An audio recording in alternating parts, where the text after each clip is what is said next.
Welcome back to Rev Solution. If you haven't already, hit that subscribe button, press the bell for notifications, and also give us a big thumbs up.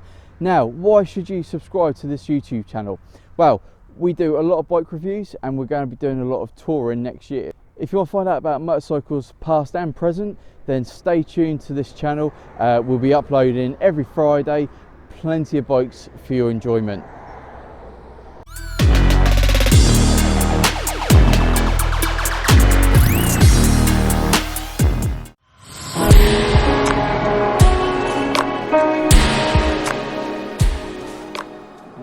Today we're at Goodwood over in West Sussex.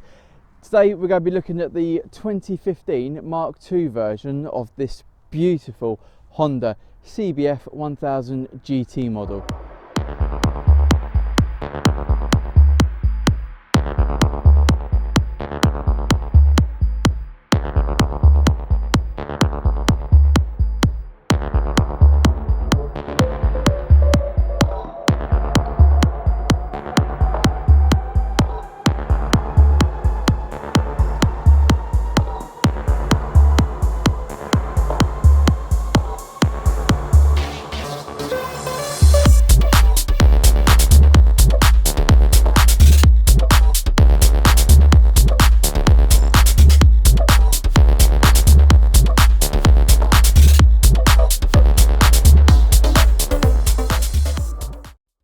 Now, the Mark II version of this bike has been retuned by Honda to give you a max power of 106 brake horsepower at 9,000 RPM. It's got 69 foot-pound of torque at 6,500 RPM. The Mark II uses a race-proven 16-valve, 4-stroke inline double overhead cam liquid cooled engine.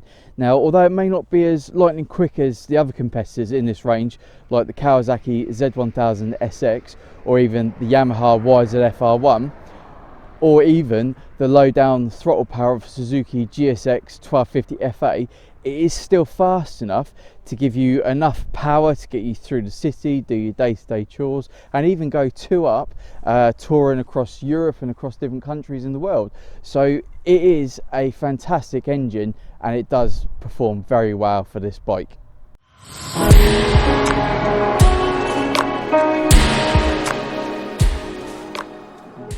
So this is my review whilst riding the Honda CBF1000 GT Mark II.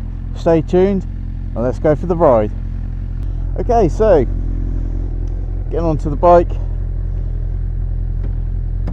nice and easy. It's a nice low seat height. Let's go for a ride.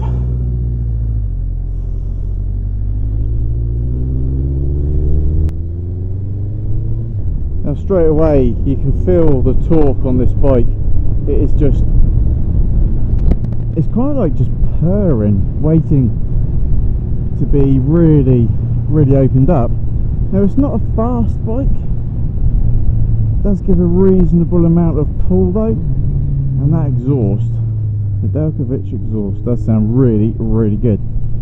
Handling is nice, going around roundabouts. So the Goodwood estate house is just up here on the right hand side, just through those gates. The suspension is really good. I've had no troubles with the suspension whatsoever. It's nice and easy, doesn't give me any issues. A few little bumps there, going over it comfortably, no problem. The seating position, really good seating position. Again, I don't have any issues with that. Your legs are slightly bent, but it's not a problem. The seat is very comfortable. Those footrests that I said about earlier, those footrests are really nice. Just gives you the little heel support, which does actually go a long way. It does make you feel really good when you're riding with a little bit of support under your heel. Now, not a lot of other bikes do that. Seems like it's kind of unique to this one, but it's good. The windscreen gives you really good protection. against the wind. I've got this in its lowest setting and I'm not struggling whatsoever. Wind mirrors are good. They are aftermarket wind mirrors. They're cheap aftermarket. It's about £25 from J&S. Don't have any troubles with that. Now, as I was saying, the weight of this bike is 245 kilograms, but as soon as you start moving, that weight just vanishes, it just goes, and it just becomes effortless to move about, ride around with. It's a really nice, comfortable weight to use.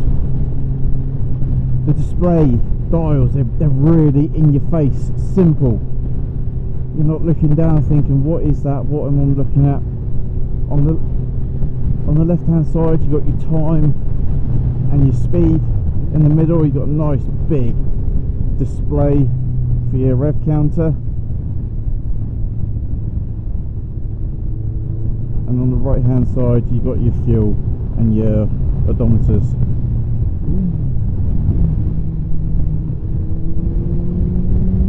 Saying this bike does handle really well. However, the tyres that are on this bike, they're Battleax BT57s.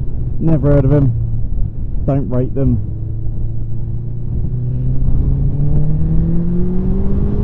Pulling power to get past people, not a problem on this bike. Handles it really well. Engine braking, really good. Pulling out corners, nice. It's just it's one of those bikes that you can jump on, ride, and then push when you want to push it. You do have good visibility, you're nice and high, you can see what's coming quite easy.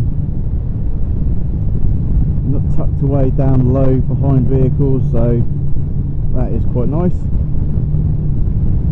Now at the top of the display on the dashboard, you've got on the near side your near side indicator, your ABS light, which goes off after you start the wheels moving. I think it goes off after about 10 miles an hour. You've got your oil light, your high beam light, your neutral light, your engine water temperature light, your engine management light, and also your offside indicator. So you've got your basics there, all the information that you need, nothing more, nothing less. Now the combined braking system on this bike, I really can't feel it. It just, you brake and you brake. Obviously the rear brake is applying some front brake, but yeah, I don't notice that, so I personally don't have an issue with it. It's got ABS, I've never kicked the ABS in. The levers are a nice position away from your hands. I've adjusted those so they fit my hand perfectly. And as I was saying, when you pull away in this, it really does open up nicely. The bike redlines at 10,000 RPM. When you get up to about 8,000 RPM, that's when you really start to feel this bike come alive. It really does start shifting.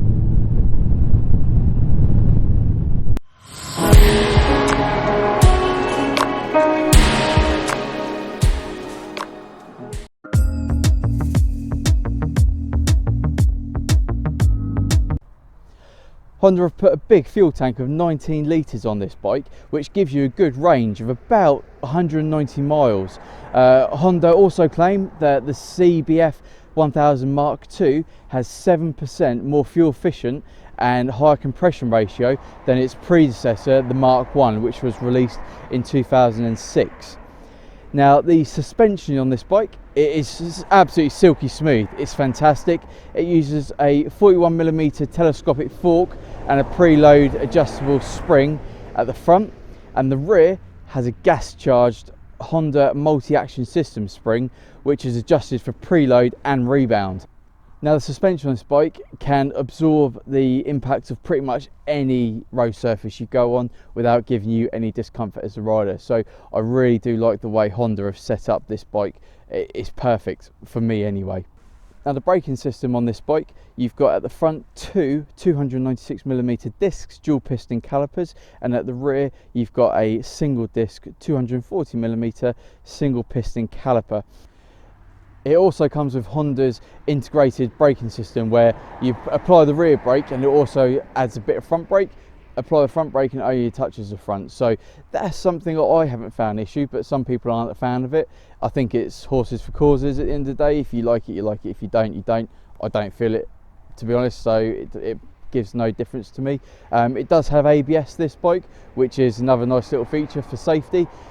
Now this bike does feel like quite a heavy bike at low speeds. It weighs in at 245 kilograms, so it is a lump to move around. However, when you get moving, it does actually perform really well. The weight goes and it becomes quite a nice, comfortable, light bike to use. So weight wise, I've got no issues with it whatsoever. Honda state that this bike will do 145 miles an hour, which again is absolutely fine for the road. There's no issues with the power there. Now with this 2015 Mark II model of the CBF1000 GT, it actually comes with these fairings here, which do really look nice. I personally don't like this bike without the fairings, so I think this really sets it off really well. Just covers up the front end, gives it a bit more of a sporty edge to it. You've also got your side panniers and your top box. This gives you fantastic storage. You've got enough space in the side panniers to fit a helmet, and the top box to fit a helmet, so you've got potential for 3 helmets if you need 3 helmets. That said, you got your pillion, you got yourself, and you've got more storage at the back for going abroad. This also comes with a TomTom sat-nav integrated into the biking system, which is fantastic. The system that actually allows you on the computer to plot in detail your route. Download it to the TomTom and then you can just crack on with your journey via all the waypoints you set in on the computer. So that is really, really nice. The windscreen is adjustable. Just lift it back slightly and you can pull it right up to its top highest setting. I personally don't like riding with it at this setting because I feel like it gets quite a lot of dirty air above your helmet. There's 3 really good clicks on this, so you can adjust it to whatever one you want. It does give you great protection in the wind.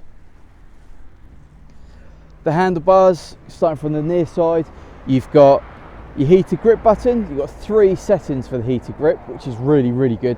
And on the hottest setting, they get really hot. You got your headlight flasher, your high, your low beam, your horn, and your indicators. Your clutch lever on this bike has 5 adjustable settings. Just twist the dial, it moves it in and out. In the middle, there's nothing. I have got the sat nav in the middle, but control wise, there isn't anything. And on the offside, you've got your electric engine start, your hazard switch, and your engine kill start. Nice and simple. And also you've got adjustable brake lever as well. The dials on this bike, very, very simple. I'll run through that when I'm actually riding the bike. Now, I think the styling of this, Honda have really done well. It is sporty, but it also gives you the great feeling that the bike has got that capability to go anywhere and take you on a fantastic adventure. You've got your grab rails at the back for your pillion, but also manoeuvring this bike around, it is really, really good to hold onto these handrails as it is a heavy bike. Under seat storage here, you've got a fantastic amount of storage, which is really nice. If you want a few little things there but you don't want to take all the boxes, you can just put a few things underneath.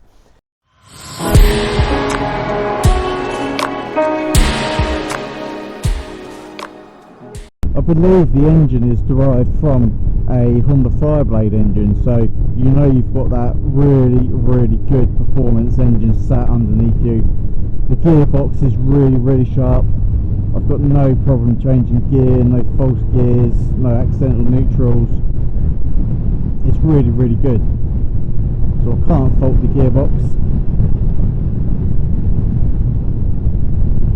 Now, one thing I really do not like about this is the steering.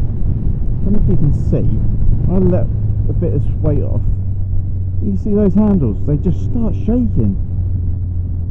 Look at that. That's not right. That's not normal. Look. That is really, really bad. So a steering damper will be fitted to this bike at some point to eliminate that shake. Now what's this bike like to fill up with fuel? On average I'm putting about £20 worth of fuel in, and that's given me about 180 miles to that. I have managed to put £23 in at one point, and that must have been really empty for that amount to go in. Currently the fuel prices are about £1.10 per litre for unleaded, but I always put high octane fuel in this. Always look after my bikes by putting high octane fuel in. The sat nav is a nice feature on the GT model. As you can see, it's just there in the middle of the handlebars, nice and easy to glance down, have a look at the display, and then keep on riding. I have moved it to that position. Initially it was up here on the handlebar. It kind of obscured the wind mirror slightly. It wasn't too difficult, I could still see, but it was just a little bit uncomfortable, so that had to change position. But now it's in a really good location. Normally I'd have the phone holder just next to it so I can put my phone on. I've taken it off for the time being just to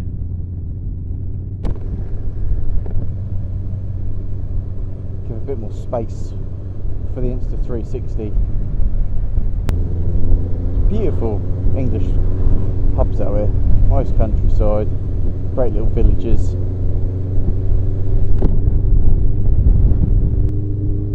It just feels really well built, apart from that steering wobble, which is really something to be concerned about. It's a good bike.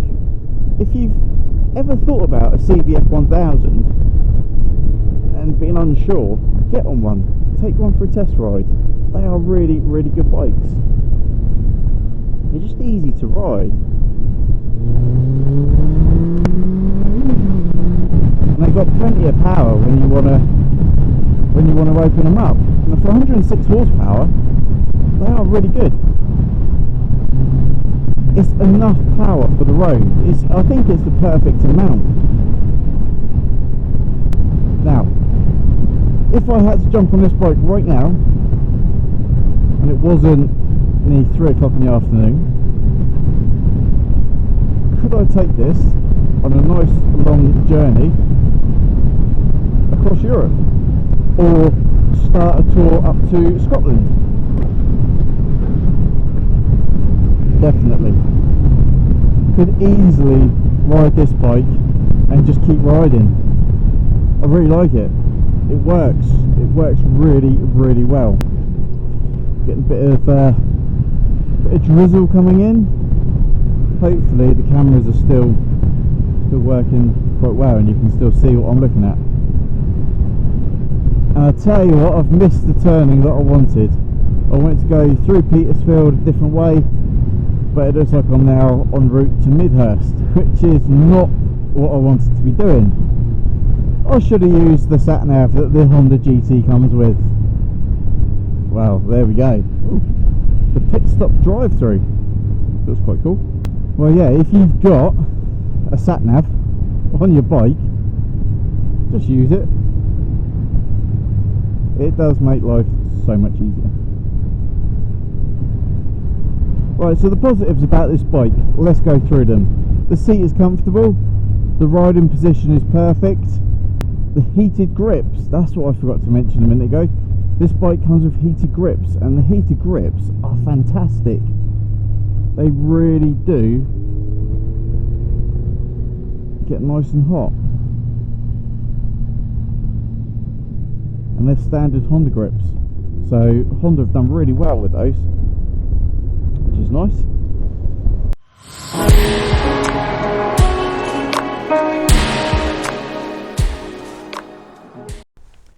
Now, sitting on the bike, my feet are completely flat-footed. I've got no issues whatsoever putting my feet down anywhere when I'm riding this bike, so it gives me a lot of confidence to be able to just stop anywhere, get your feet down and not worry about falling off.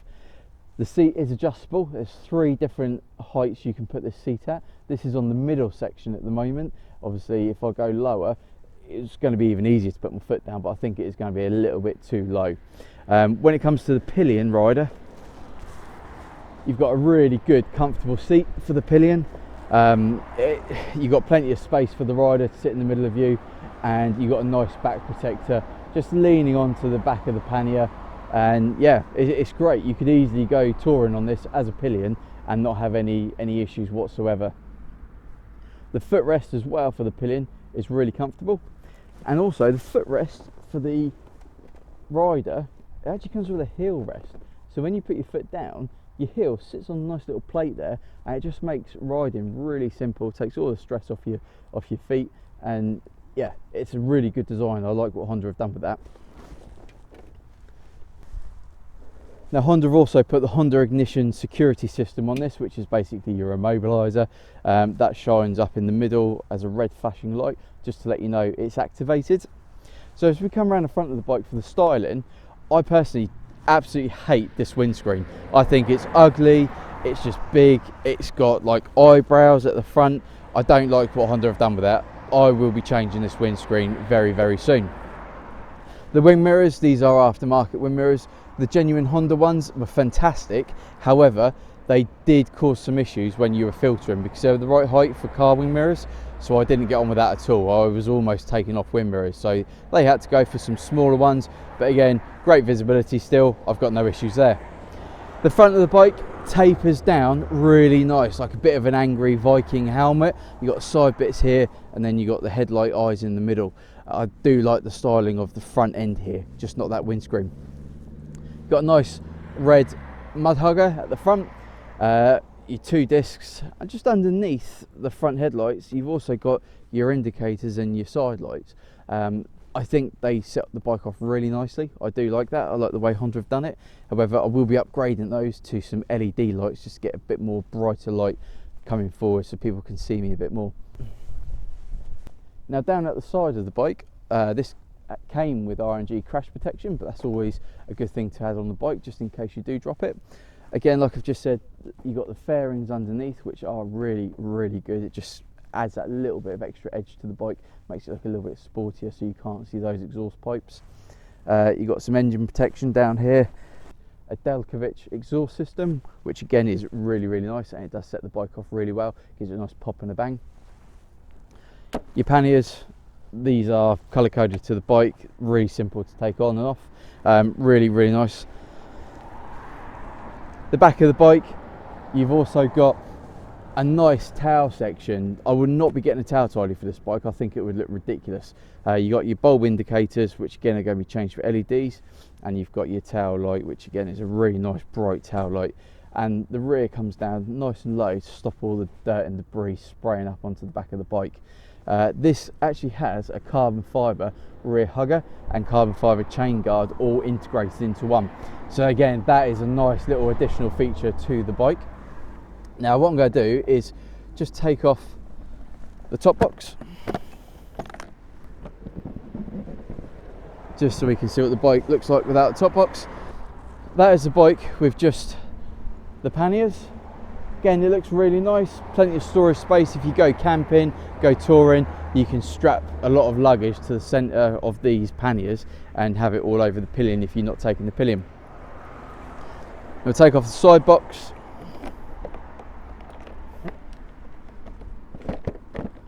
Quick release, nice and easy, and that is what the Honda CBF looks like without its panniers and its top box. It is a really good looking bike. It looks really sporty. I'll just get on it now so you can see. Again, really, really good looking bike. I wasn't too sure about the bike when I first bought it. It took a little bit of adjusting, but I've gelled with it really well now. I really like it.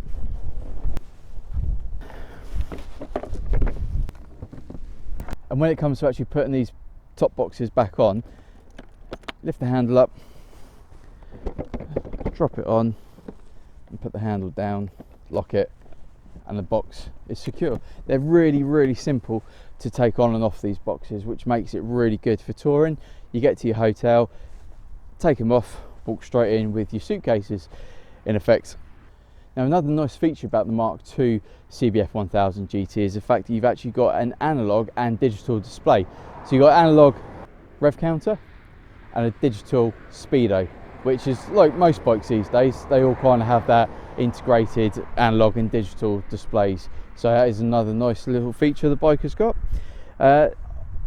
So all in all, this is a really nice bike. It's comfortable to ride on a long distance. It's got plenty of power for the road, and it doesn't give you any aches and pains. The seating position is really comfortable. I've had no problems with this whatsoever, and every time I get on the bike, I actually really like looking forward to riding it now. I've really got on with it nicely.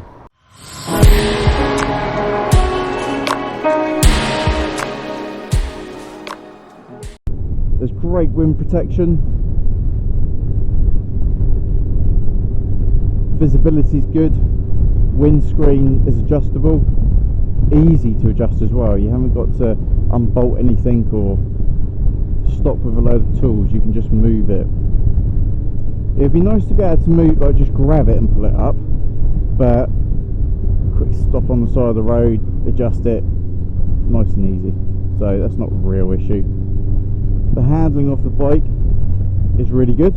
It's nice and torquey, packs a good punch. I think your 0 to 60 time on this is about 3.4 seconds, which is really good. Not many cars that are going to be able to keep up with you or cause you any problems.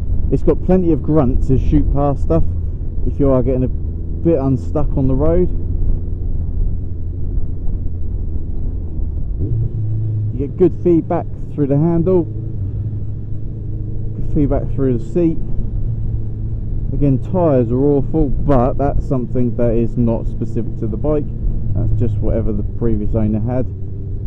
They're awful, like I just said. I hate them. But yeah, other than that, there isn't really many things I hate about this bike. It does have really good storage capability. So if you are going to take this bike on a nice long tour, you're not going to struggle with storage.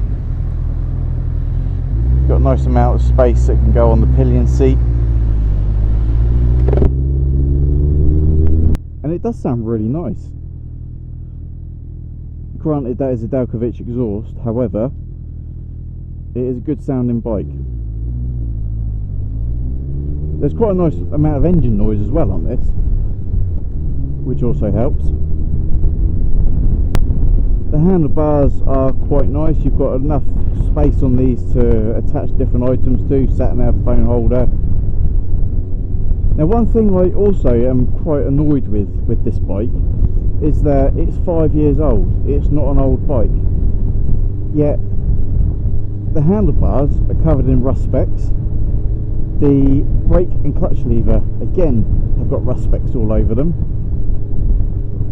What's that all about, Honda? You're a big company, you're a good company, yet you're producing bikes that have got rust specks on them after a couple of years. That is not good. It's not the way it should be. So at some point I am going to have to get these obviously powder coated, adjusted, tidied up, made to look nice again.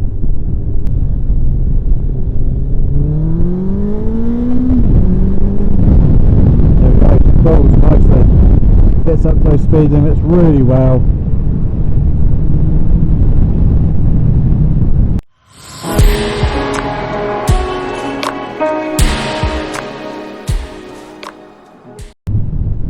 So yeah, if you're looking at buying a Honda CBF1000 GT, I'll definitely go for the Mark II.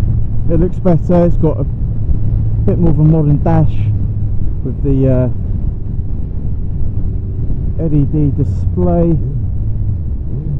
Panniers are looking good. Filtering, not too bad at all. Really straightforward. I'm still trying to get used to the actual width of the bike with the panniers on. However, it's pretty straightforward. Now this is the only thing with filtering with panniers. You stick out. I don't really want to stick out that much.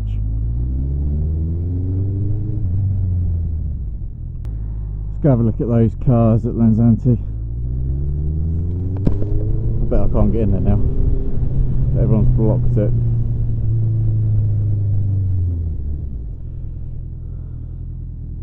Oh no, can, just about. Look at those. Very, very nice cars. Very nice.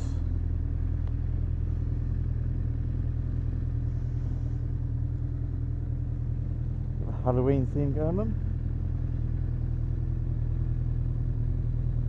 Very nice, expensive cars that maybe one day I'll be able to afford, but not anytime soon. So the manoeuvrability of this bike with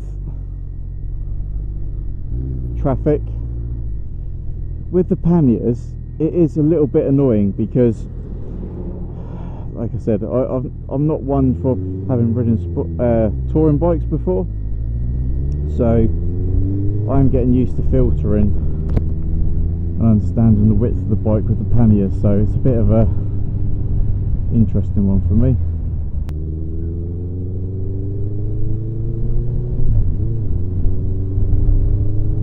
And again, when you take this bike onto dual carriageways, motorways, it handles really well. It is a very, very stable bike. So I've got no complaints with the handling of this whatsoever. But my only real issue, like I said, and it's not the bike's fault, it is the tyres. They're awful.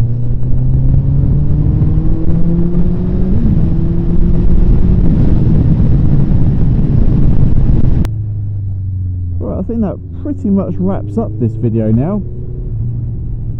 So thank you for watching my review of the Honda CBF1000 GT. If you haven't already, hit that subscribe button for more motorcycle reviews. Don't forget, give us a big thumbs up if you like this review. Leave a comment in the comment section. Tell me what it is about this bike that you like, what it is you don't like. I'll try my best to get back to you. And most of all, thank you for watching.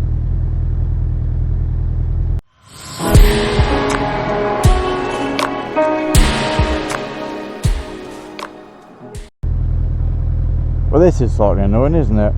Going nowhere. Can't even scoot round the side.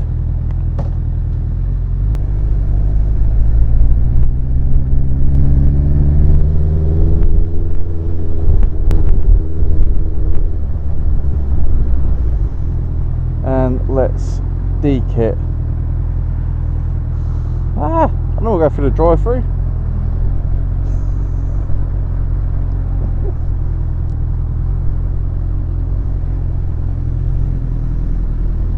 Boom. Let's wrap this video up.